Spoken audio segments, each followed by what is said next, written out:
Hello everyone and welcome back to my channel. So happy to have you here joining me for another video. Today we're going to be talking about a very well-known case which has been taken place in 2017. So it was like 5 years ago and it might have had a major breakthrough during the current year 2022. Today we're going to be talking about the case of Abigail Williams and Liberty German, who tragically lost their lives in Delphi, Indiana in 2017. The two girls disappeared and were later found dead near the Monon High Bridge Trail, which is part of the Delphi Historic Trails.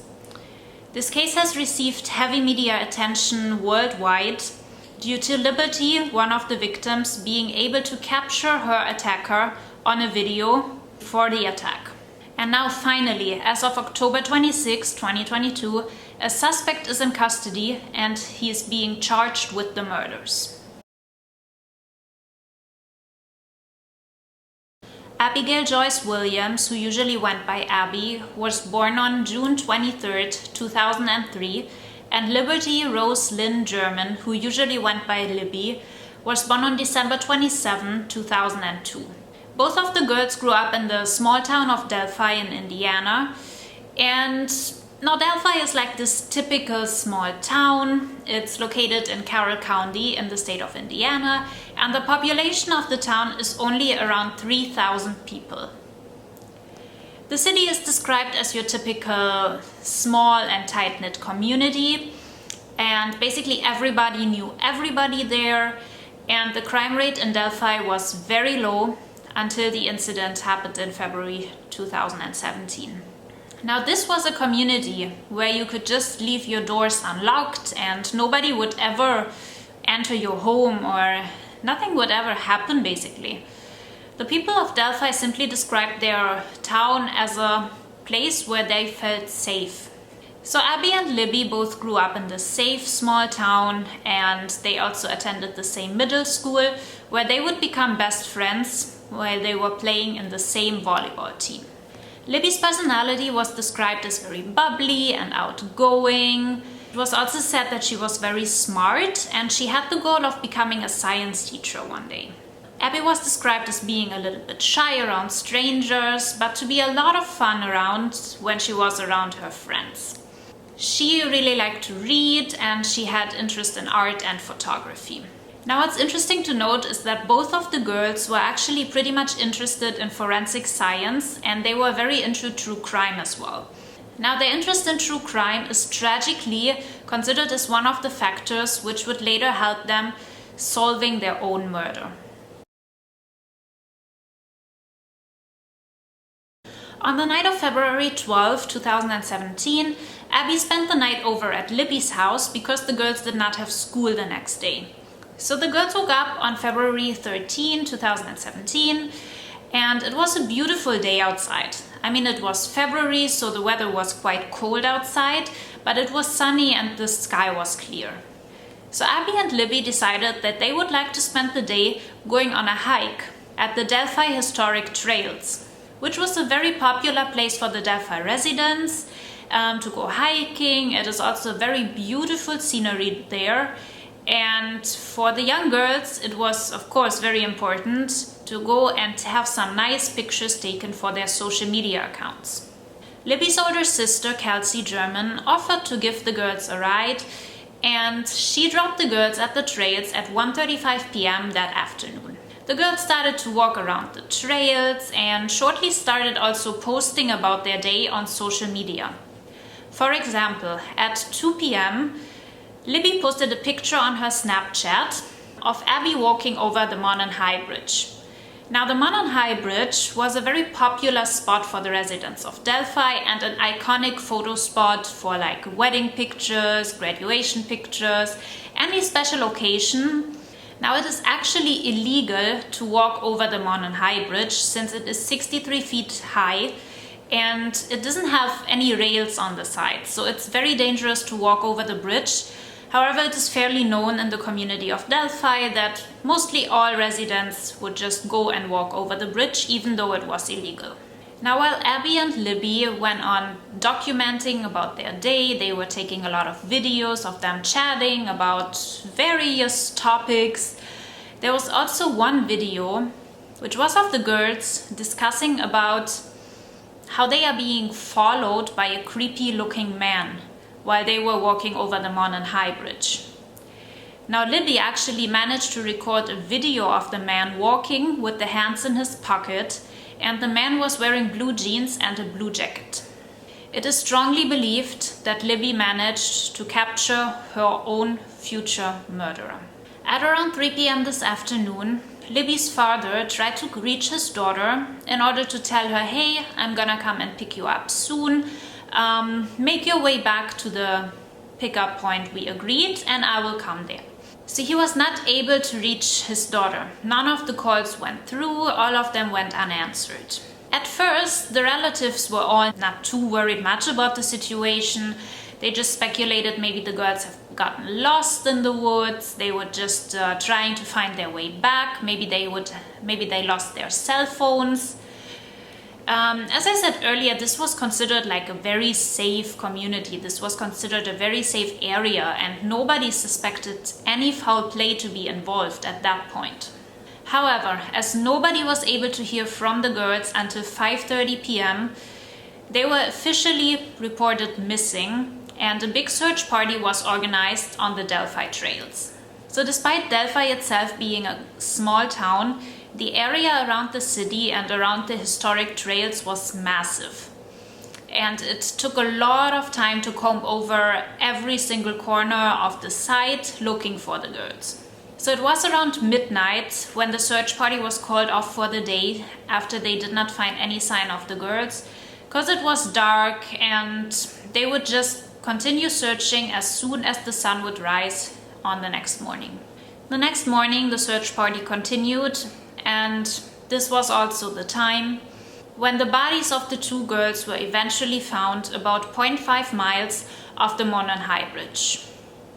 The bodies were found laying on the north bank of Deer Creek. On the same night of February 14th, 2017, a candlelight vigil was held for the girls, and it was attended by around 700 people from the town. Now, of course, the peace of the small town was broken from this moment on, and people did not feel safe anymore. It is important to say that the cause of death for Abby and Libby has never been released to the public, which is why we do not have much information about, basically we do not have any information about the state of the bodies, about what caused them to die. Like, we know that the manner of death was homicide, but we do not know exactly what happened. On February 15, 2017, police released a blurry picture which was taken from Libby's phone, and it was actually a screenshot of the video that Libby took earlier of the man who was following them on Monon High Bridge. In addition to the picture, Libby also managed to get a recording of the man's voice, and he was saying, "Guys, down the hill." The voice is recorded a bit later than the video on the bridge, and it is believed that the girls were already in his control when Libby managed to get this audio, and that the man was forcing them to go down a hill and to the place where they would have been eventually murdered. Now, a witness came forward, which was a woman who wanted to remain anonymous, as she was the only witness that came forward who claimed she could describe the face of the attacker.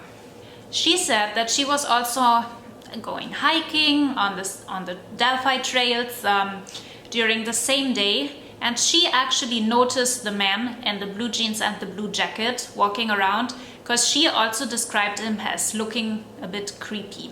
Now, this witness helped the police, along with the screenshot of the video which Libby took, to create a first composite sketch of the alleged attacker.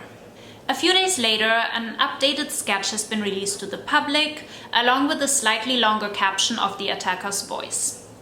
Despite the interrogation of a few potential suspects, the case remained unsolved for the next couple of years.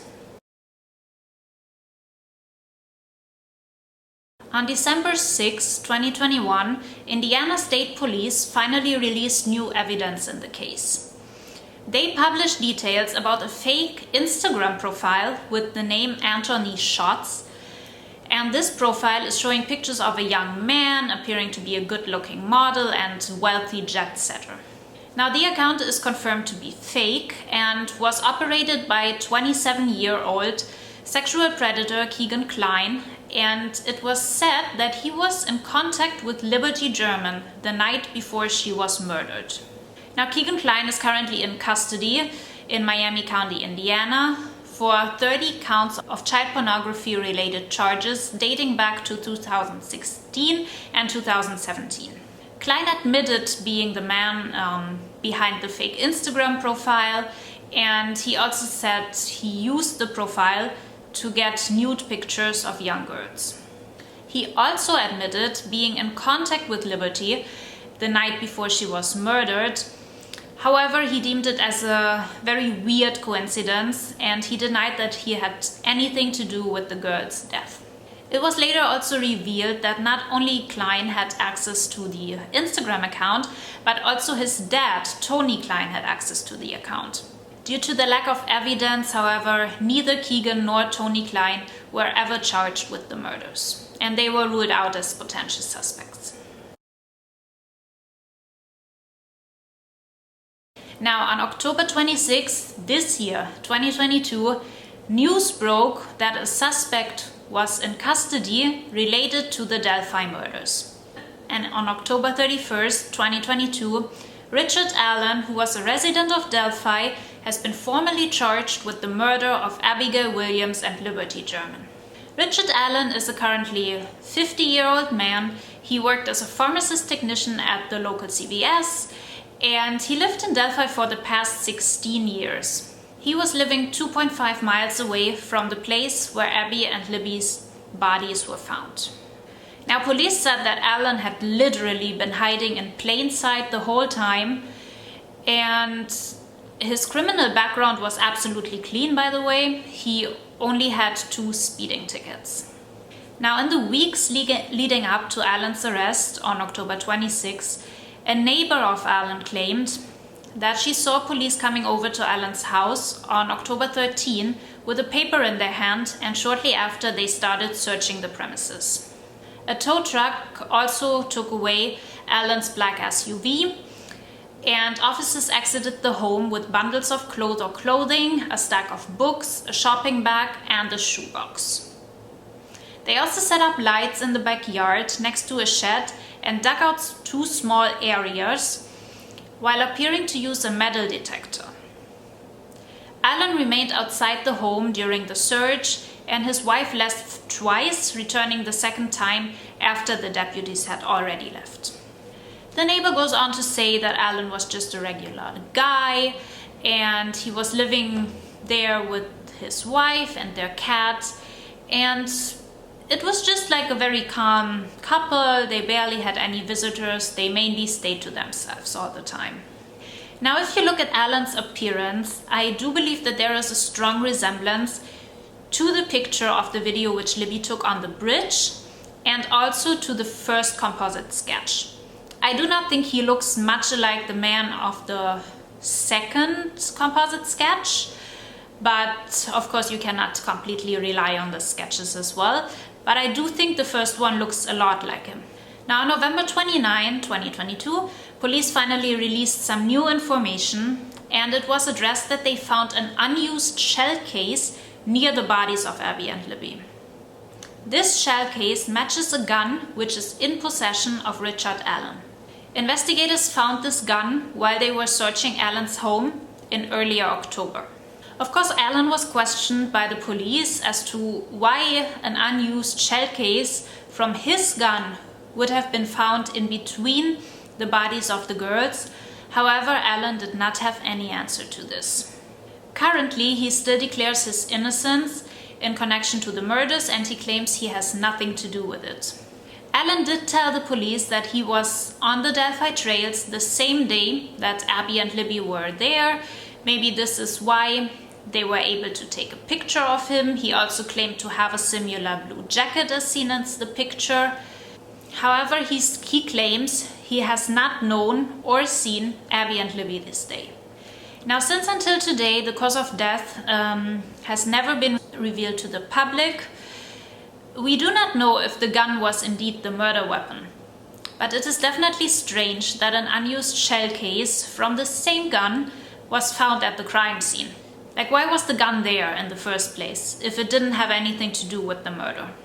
Now, another new information came out that on the complete video, which has never been fully released to the public, the video where you can hear the attacker saying "guys down the hill," the girls can also be heard talking about the man having a gun.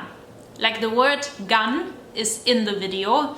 However, as I said, it has not been released to the public. But now it seems very likely they were maybe forced to go down the hill and threatened by a gun. Investigators also confirmed that Richard Allen has actually been questioned for the first time in 2017. And even back then, he confirmed that he was on the trail the same day as Abby and Libby were murdered, but that he did not have any contact with the girls. Even though also his wife Kathy, who was also questioned in 2017, confirmed that Allen owned a similar black jacket which was seen on the picture, this just has never been looked into further. And I'm asking myself, why? Why was this man missed in the initial investigation in 2017? Like, I'm really wondering why, if all of these details were present already in 2017, like, why has Allen never been further investigated back then? Maybe it was because they did not have the connection of the shell case with the gun, and maybe this was the key evidence now to arrest him, but we don't know.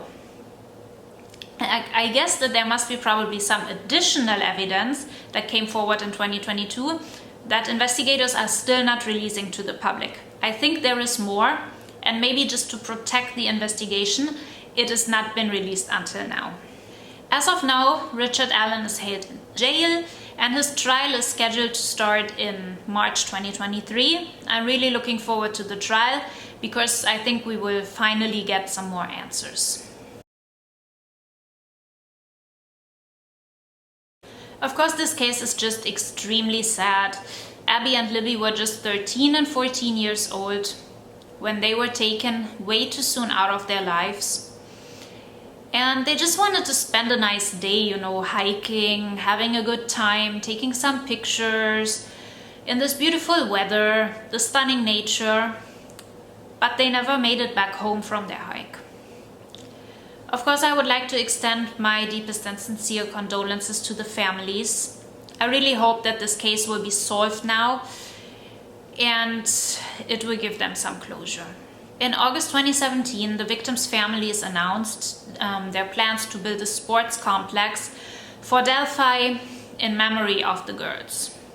A non-profit organization actually helped them to realize their project, and in the years following the girls' death, continued progress has been made in the development of the Abby and Libby Memorial Park. And with this being said, this is all from me today. I would really like to hear your opinion. Do you think this case is finally solved? Do you think they have the right man? Do you think it was Richard Allen? In my opinion, I believe the police have their murderer now. And I do believe, as I said before, that there is some strong evidence linking Allen to the murders, other than the shell case. I mean, the shell case alone, the unused shell case which belonged to Allen's gun, it is strong evidence. As I said, why would the shell case be at the crime scene if Allen did not have anything to do with it? But I believe there is more. I believe there is more which is not released yet, and I do believe we will find out about this during the trial. As always, I would like to thank you for taking the time of your day. Thank you for listening to Abby's and Libby's story. I would highly appreciate if you would like this video, of course, if you could subscribe to my channel. New videos are coming your way very soon. In the meantime, I wish you all a Merry Christmas and a Happy New Year. Enjoy some nice time with your families, and we will see you in 2023. Bye.